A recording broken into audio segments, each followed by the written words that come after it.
Okay, then the mic is locked and we're off and rolling, guys.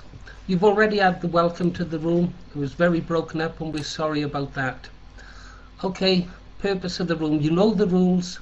No bad language, civil behaviour. I'm even going to be nice to Advanced Ape. And hopefully we can thrash something out. What we've got to do, guys, we know, first of all, welcome to our red friends as well. Welcome to UAF. Glad to see you could find your way over here. You might be able to listen to some real patriots speaking this evening. Now, we know what the problem is, guys. Whilst our country is being occupied, taken over, all these things happening around us, the government looking ready to lead us into yet another illegal war. We've got troops in Libya landing clandestinely in a foreign country against the wishes of a government that, no matter how corrupt or whatever, has nothing to do with us. It has nothing to do with the United Kingdom. We should not be there. So we've got soldiers dying. We've got the bankers exploiting us. We've got British people losing their jobs. Our service industries are closing down and being swamped by people who have come to this country not at our requests, but part of a big global plan. And what have we been doing? We've been fighting with each other. We've been beating into each other. Instead of attacking the enemy, we've been attacking each other. And this site is as guilty, if not more guilty, than most of them. So I'm going to tell you basically where I'm at now individually. And then just we'll take it from there. I'm not going to be putting forward any sort of suggestions or anything. I don't have any answers. I'm hoping that you people can come up with ideas.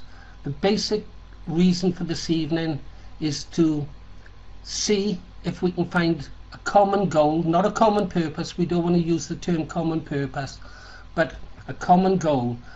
We should be looking for the things that we are united behind and not the things that separate us. I'll reiterate, in the past I've attacked good people for belonging to other political socialist parties and attacking them purely for that reason alone, and I was wrong to do that. So where am I at? Well, as you know, I and the sites that I created have always supported the British National Party unconditionally, without condition. It's the nature of me. I came back to nationalism because of one man, Nick Griffin. To me, I didn't join the British National Party twice and resigned twice because of the British National Party. I joined the British National Party because I believed in Nick Griffin. I believed I saw in Nick Griffin something of myself, something of all good, true British people. Now, I'm not saying that I was wrong to put my trust in Nick Griffin, and the one thing this evening I would like you to know is this. This room is not to kick hell into Nick Griffin or the British National Party, but to try and find a way forward. You may well be right, Ghost of Democracy, and we can talk about it. So most of you will have read the article why I revised my opinion and support for the British National Party. And that is because I believe that since we went into Europe, disaster has been happening to the British National Left, right and centre. We've made mistake after mistake after mistake. Now, at the end of the day, the buck stops somewhere, and it stops with the leader of the party. And the leader is the chairman, Nick Griffin, a man who incidentally, up until very recently, I would probably have risked my life for, as I know many of you would have.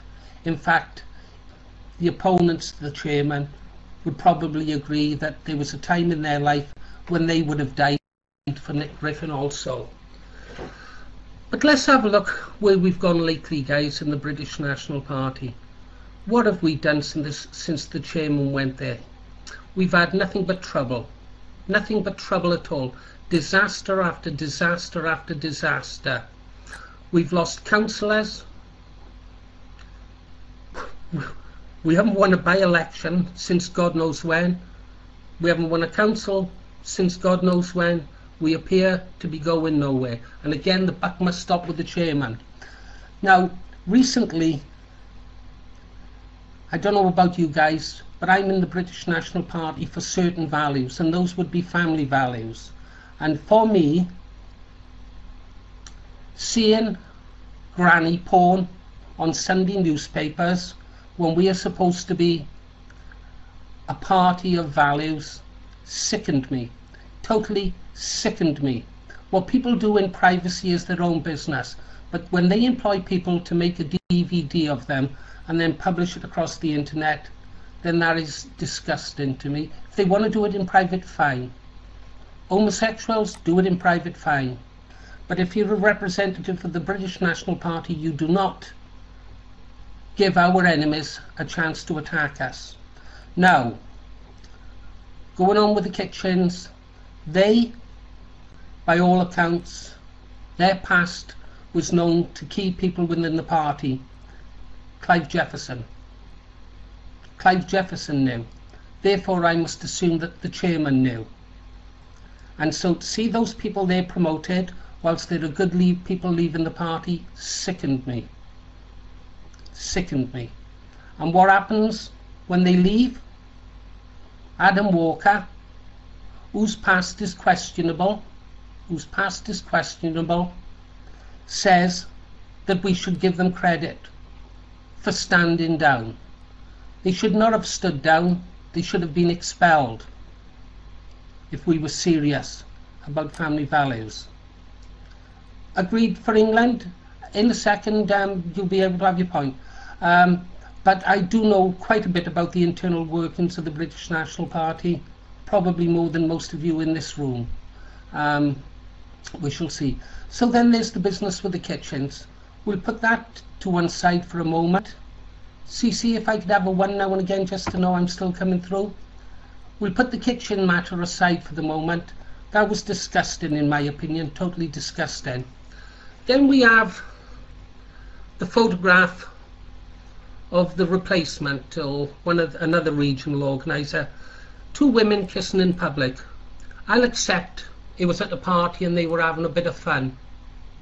But when you're in the British National Party, representing a party that is, to me, supposed to be, I don't know, like a knight in shining armour, you're not doing the cause any good, and that can be used against us. So that kind of thing doesn't work for me at all. Oh, we were only kissing, we were having fun. Our site has ripped Labour, Conservative, politicians of all the other parties to bits for stuff like this, and we left ourselves open to it.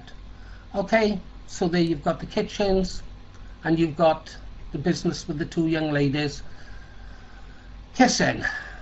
Now, something on a personal level that went a big way to pushing me over the edge is the violent threats to myself and to people who've done nationalist cause, a lot of good work for the nationalist cause, were attacked verbally because of their support for our site and our attacks on other people.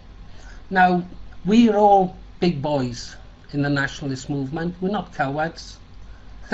Anyone who's in the British National Party and puts his head above a parapet has proved he's not a coward.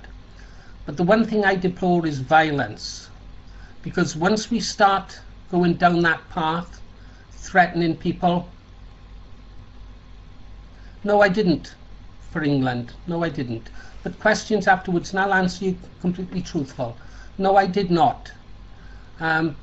This grew on me over a period of time. There is one thing I knew about Mark Watson, but I'll tell you that if I'm asked.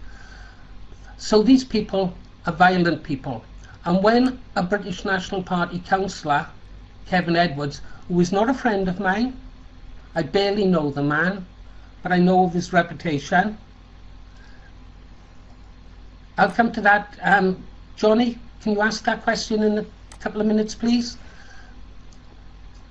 Attacks brings us to the attention of the party, and no action is taken against these people, despite the fact that the evidence provided shows that one of them is a nutsy. I'll name him. Tim Rogers is a nutsy, sending around videos and stuff like that that would discredit us,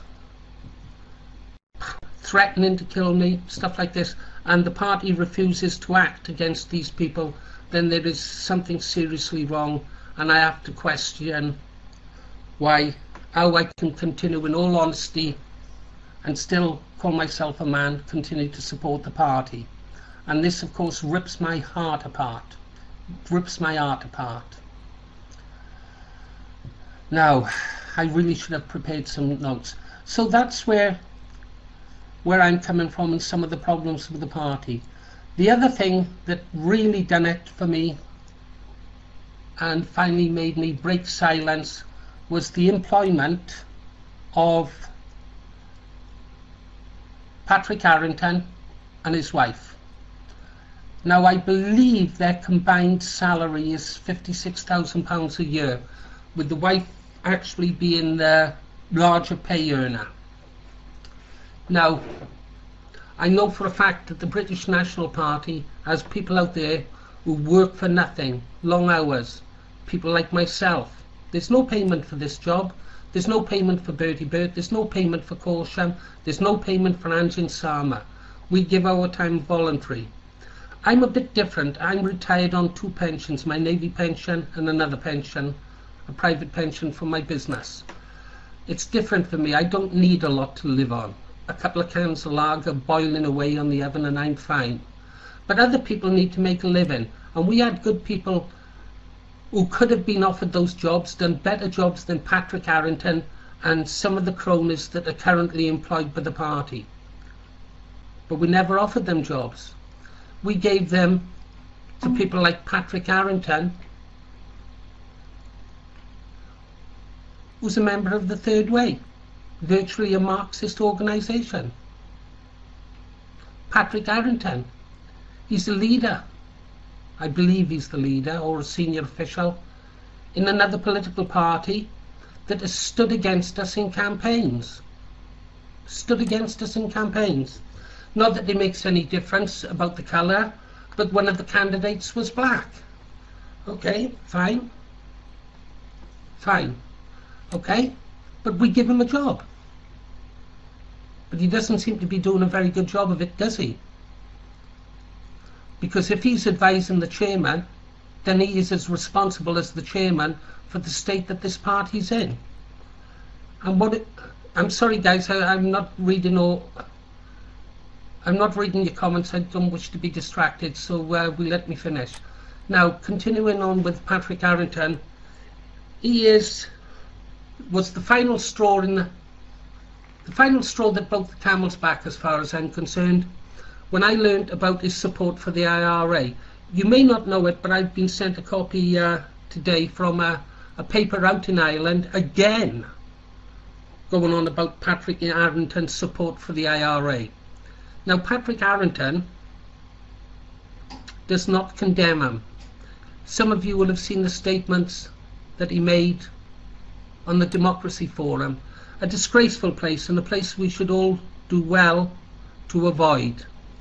I know I've posted there in the past, because I've got to be honest, I've enjoyed having a rough and tumble with some of the guys from the Pepsi Cola party and stuff like that. Apologies, I won't use that term again. But at the end of the day, we know that our enemies of nationalism in there, and they use it to divide us. But Patrick Arrington goes in there and he defends the IRA. And how can I, as an ex-serviceman who spent a long time in Northern Ireland, seen what the IRA are capable of? I'm old enough to remember the atrocities. I'm old enough to remember that 500 British servicemen lost their lives out there. I'm old enough to remember the deaths of, like, the young boy Parry,